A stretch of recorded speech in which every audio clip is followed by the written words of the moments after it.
Tired of enemies taking too long to go down? How about running out of health and mana potions? Well, today, I'm going to show you an endgame build that will absolutely devastate your enemies in mere seconds, on top of giving you amazing self-sustain. This build is centered around two primary components, a spell and a staff. The spell in question is the Shroud Beam channel.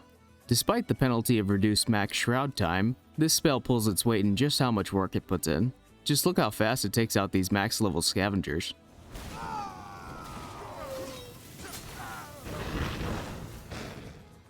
If we play it back frame by frame, we can see that it roughly does an instance of damage every quarter of a second.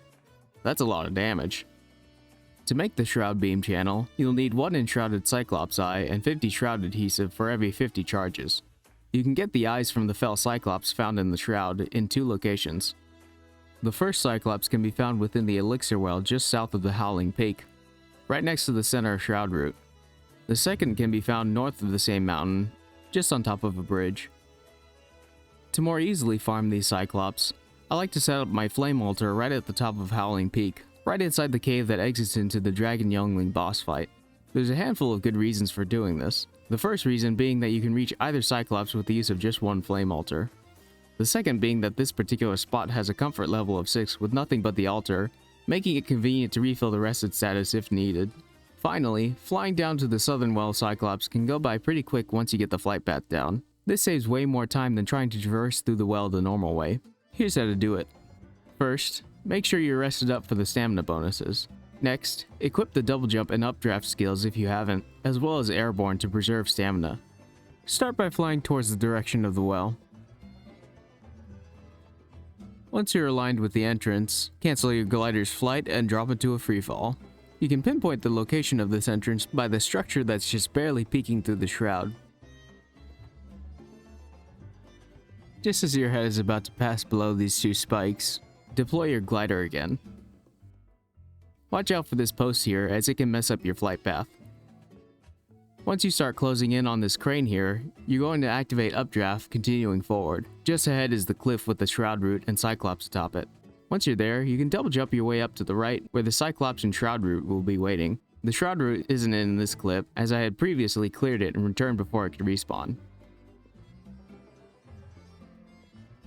Now, if you're not too confident about the whole double jumping your way up, you can always dig your way up the cliff once you make it there.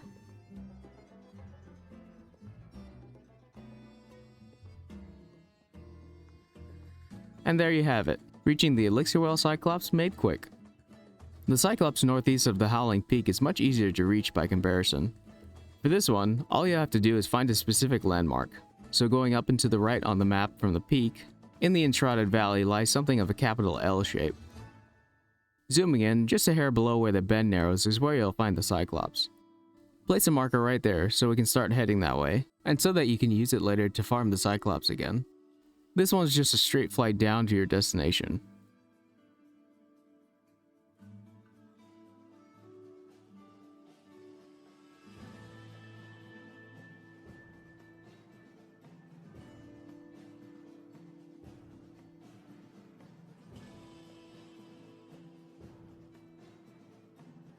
Follow the road north, and you'll soon find it on the bridge. Now, for farming both Cyclops, I personally like to set enemies to passive until attacked, just to save time on unnecessary fights with small mobs if I have to repeat the process. I also recommend you turn your loot amount up to 200% in the difficulty settings, as the default drop of a single eye for Cyclops is brutal to farm. Finally, if you didn't know this about farming already, you should stay just a bit further than 562 meters away from the area for 30 consecutive minutes. Doing so allows the environment and everything in it to respawn, enabling you to farm another 2 Cyclops for 4 eyes if you doubled the loot amount. Remember, it has to be consecutive minutes, otherwise the respawn timer will reset and hold until you leave the area for a solid 30 minutes. I'm pretty sure pausing the game or quitting for 30 minutes doesn't work either, so you'll have to leave the game running in the background for them to actually respawn. For the Shroud adhesive, if you don't have the means to cultivate a farm, you can get the material from Shroud flares, the aggressive disembodied tentacles found within the Shroud. There's a decent spot just northwest of Umber Hollow that will get you enough to craft 1 set of 50 charges in a single run. However, it's highly recommended that you do set up a farm for these, as you'll get way more Shroud adhesive in way less time. The process of farming is simple if you have at least 1 Shroud adhesive, dropped by Shroud flares, 1 acidic mycelium, found from mining the glowing green bits of environment in the Nomad Highlands Shroud, and finally, some Shroud-infused farm soil. This will allow you to craft Shroud Flare seedlings at the seedbed, which will in turn yield more Shroud Adhesive upon planting and harvesting. To craft the Shroud-infused soil needed to grow seedlings, you'll need 2 ingredients. Shroud Sand, which can be obtained from mining the orange glowing bits of environment within the Kindlewaite's Shroud, and Chitin Powder, made from grinding Critter Carapace, which drops from fell critters specifically found in the Albaneve Summits and Veilwater Basin Shroud zones. Once all the necessary ingredients have been gathered, we can set up a plot of Shroud soil or farm soil to plant our flare seedlings in. Once fully grown, if you keep the loot amount doubled, each flare should yield about 5 to 7 Shroud Adhesive per tentacle. A neat little tip about doubling the loot amount in the difficulty settings is that if you plant any seedling and then pick it back up, you'll actually get 2 back. With this, you can skip the whole process of gathering Shroud-infused soil and start growing them immediately by finding and defeating a Shroud Flare spawner enemy. These can be found within the Shroud, indicated by a glowing blue spot in the ground. Once unearthed, this will reveal the central hive mind of the flares localized to the small area around it. After defeating this enemy, it'll drop a Shroud Flare seedling, ready for you to start the duplication process, allowing you to easily amass a large sum of Shroud Adhesive. One of these flare hive minds can be found southwest of the Kindlewaste Spire, just to the left of the Elixir Well and Shroud Route at the bottom rightmost corner of the map.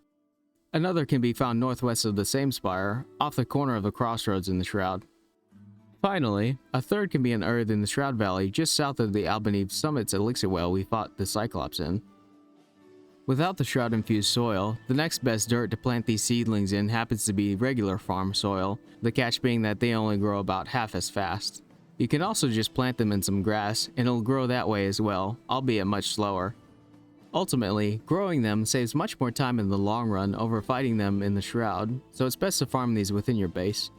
As mentioned earlier, the second half of our main components is the staff, and for that, we'll be using the Staff of the Moor. This comes with just about every leech type in the game, along with additional Shroud damage, pairing perfectly with the Shroud Beam channel spell. But Deuter, why not the Violet Storm Staff with its insane crit potential? Well, here's the catch. Whether this is due to a bug or deliberate decision made by Keen, for whatever reason, both Shroud spells are unable to critically strike enemies, rendering critical strike damage and critical strike chance perks and skills entirely unusable when paired with them. Now, on the surface, that might sound like a bad thing, but just like taking a couple of seconds to like this video and subscribe to this channel to support it, it's actually a good thing. Here's why. Since the Violet Storm is the only staff in the game that grants an additional critical chance as high as 15%, this naturally makes it the best choice for builds centered around triggering critical hits, if not the best all-rounder staff in the game. However, with the Shroud Beam channel being a completely critless spell, this gives us no choice but to get creative and look to other avenues to fully utilize its potential. Once that potential is tapped though, this spell can reach massive levels of destruction, dealing hundreds if not thousands of damage per second to each enemy it hits. See for yourself just how absolutely devastating things can get with this spell.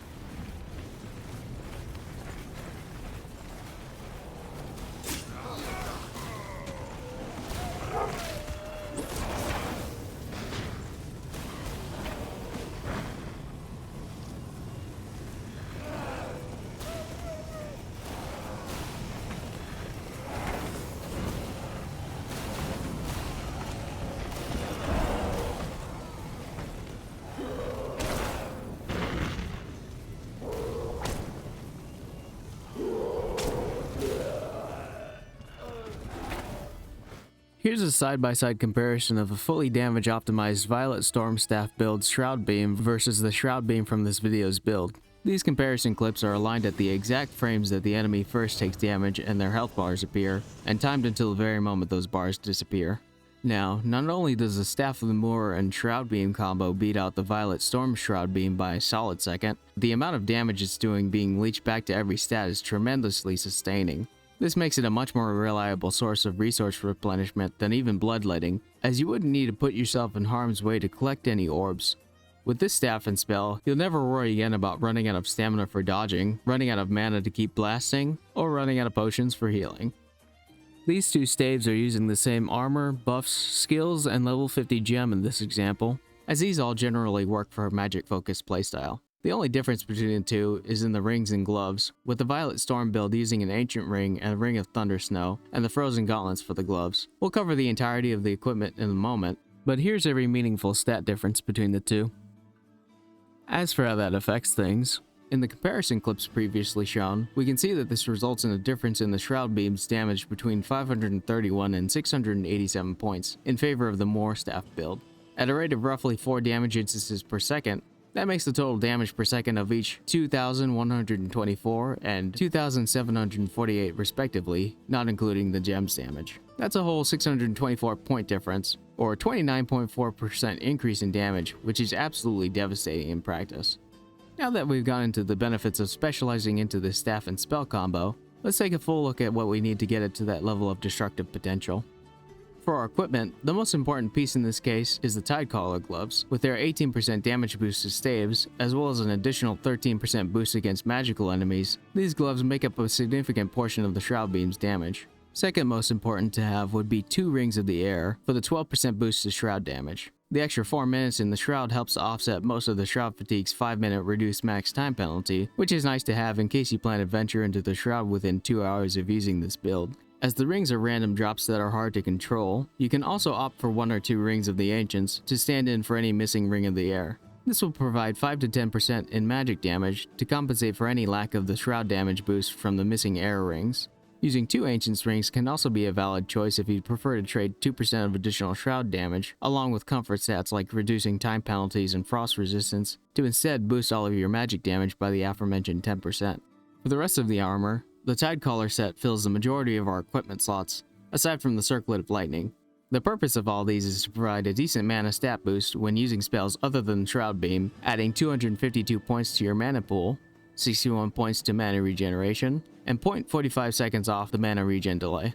If you really wanted to double down your usage to mostly Shroud Beam, it does enough damage that when paired with the Moor staff, you can quickly regain any mana spent regardless of your mana regeneration stats. This allows you to even use manaless armor for all but the gloves with mana heavy spells, in case you'd like to better balance out your physical and magical armor. For potion and scroll buffs, we'll want all the ones that boost our general damage. These consist of the Sacred Vukah Scroll or Vukah Shrine for damage against Scavengers, the Drak Soulward Flask for the Drak, whichever Ectoplasm Soup you feel comfortable trading max health for damage percentage against hollow enemies, and finally, the Elixir, for when we want to boost our other spells against the Fel.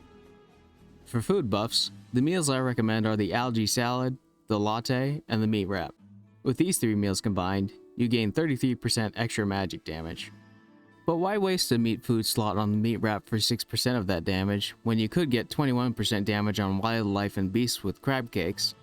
If you're under the impression that Wildlife and Wild Beasts count as Vukah and Drak like I was, it actually doesn't. When testing the damage on those with and without the meal, careful observation of the damage numbers reveals no difference between having the buff and not.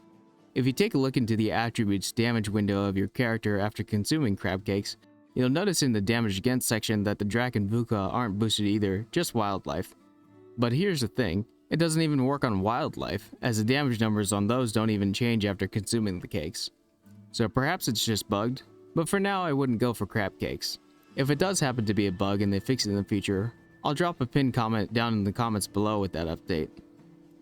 If you decide to go with the Dessert Stomach skill node to give yourself an extra food slot, the 4th meal I'd recommend would either be the Glimmergentian Tea to help with your non-Shroud Beam damage against the Fel, Honey Baked Banana for some nice health stamina regen, Grilled Algae Buds for more mana, Candied Ginger for mana regen, or the Shadow Bloom Wrap for more health and time in the Shroud. Speaking of skills, let's take a look at which ones will be most useful for this build. The first 2 trees we'll want to focus on filling out would be the Tank and Battlemage skill trees. The skills in the Tank tree that we want to go for early on would be Warden and Tower for the reduced magic and physical damage. You can then continue from Warden all the way down to Thick Skin. Absorb is a nice option to have if you have skill points to spare, but not necessary with Mana Leech on the Moor staff. For the Battlemage tree, we'll want to aim for Life Essences and Exalted for the health and intelligence bonuses.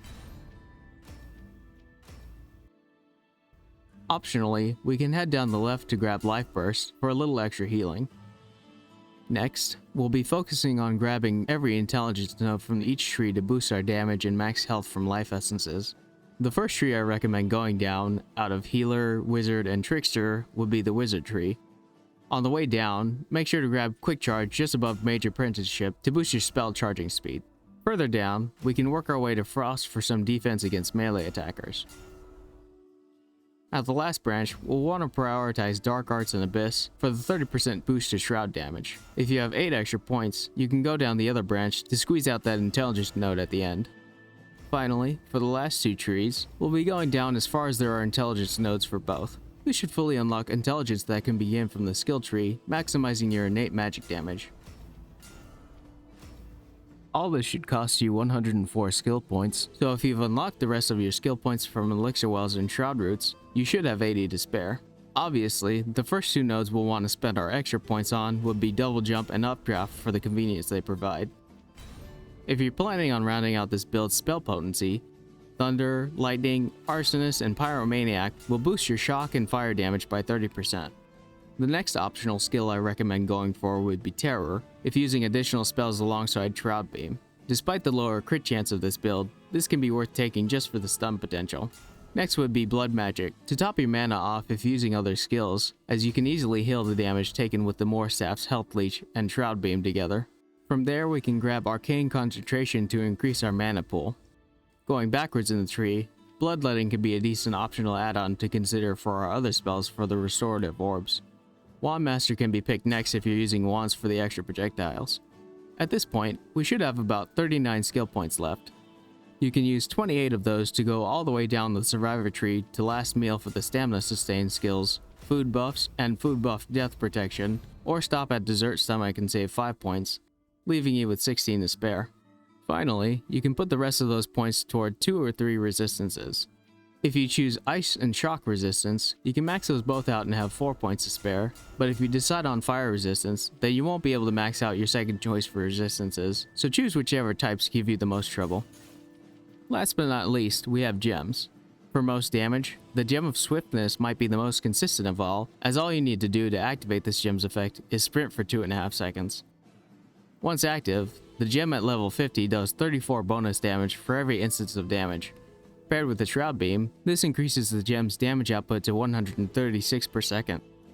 Depending on which enemy you're fighting, the Gem of Currents comes in as a close second for most damage, as it can potentially do 45 damage per every instance, or 180 per second, but the damage being limited to a 50% chance with every attack makes this one less consistent, with it realistically being half of that potential total. Aside from damage, there can be good reason to look to other gems for the unique utilities they provide. If you've seen my unkillable build video, you'll know that Health Leech, when paired with the right gem, can practically make you immortal. By healing you with Health Leech after you die, the gem is able to revive you. With this principle in mind, this means we can use a gem like the Gem of Corruption to resurrect ourselves with the delayed damage. In that unkillable build video, I also gave an honorary mention to the Gem of Storm's Eye for being able to revive a player, with the catch of the window being tight. Since then, I've discovered that if you've applied the effect to enough enemies, the lightning damage can essentially loop itself through them without expiring from the cooldown. This makes it extremely consistent for reviving yourself as long as you're fighting a large group of enemies. Overall, gems should be picked to suit whatever best fits a player's style, whether that's more damage, healing, or any other kind of utility. Obviously, this build being centered around Shroud damage makes it ineffective against fell enemies. The damage it does to everything else, however, is definitely a massive pro. With the devs planning on adding new Hollow Halls dungeons to the last 2 biomes, a build like this will absolutely shred those hollow enemies up. Fortunately for us, buffs for increasing damage against fell enemies can still be used with alternative spells. The Elixir paired with the Glimmer Gentian Tea can net those other spells a 35% damage boost, helping to round out this build's general effectiveness. Overall, this staff and spell combo has a considerably faster time to kill on the majority of the enemy types in the game than a generalized build can offer, on top of providing amazing self-sustain, with much less risk involved than gathering the Bloodletting skills orbs, making this build both fairly well-rounded and extremely potent. Thank you to Labalsi362 for suggesting this idea in the first place. It made for an interesting experiment to see how far we could take this, and it ultimately came out to be quite an effective combo. What do you all think of this build? Does it sound like one you'd find fun to use? And is there anything you think I missed that you'd add or change about it? Let me know in the comments below. And if you enjoyed this video or found it helpful, give it a like, and consider subscribing for more. Thanks for watching, and I'll see you in the next one.